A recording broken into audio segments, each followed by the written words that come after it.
म्हणजे हे असं सेंटर आहे की ते तुम्हाला तुमच्या त्रासातून 100% मुक्तच करणार. हॅलो काकी, हाय, कशा आहात? मजेत. काय नाव आहे तुमचं? रेखा प्रदीप गायकवाड, गोरेगाववरून आले. अच्छा. मला दोन्ही पण पाय दुखत होते, माझी शोल्डर आणि बॅक पेन होता मला खूप. तर म्हणून मी इकडे, माझ्या आईची पण इथेच ट्रीटमेंट झाली. हो. तिला चालता येत नव्हता पण ती चालू लागली विदाऊट सपोर्ट. तिचं बघून मग मी पण लगेच ऍडमिट झाली.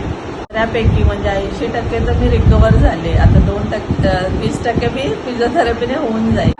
बरेच वर्ष झालं मला पायांचा त्रास आहे, 10-1 वर्ष झाले. आणि शोल्डर वगैरे पेन मला 2 वर्षापासून होते. बरेच डॉक्टर केले मी, पण काही फरक पडला नाही. सगळ्यांना हाच सल्ला देते, बाहेर आपण एवढा वेळ, पैसा आणि काहीच आपल्याला गुण येत नाही, त्यापेक्षा आपण इथे एकदा जरूर भेट द्या ह्या मातोश्री आदांगाबाई क्लिनिकला. ही माझी तुमच्याकडे कळकळीची विनंती आहे सगळ्यांना. आणि डॉक्टर पण स्ट्रेट फॉरवर्ड आहेत. ते जर होत असणार आजार तुमचा बरा तर ते 100% गॅरंटी देतात.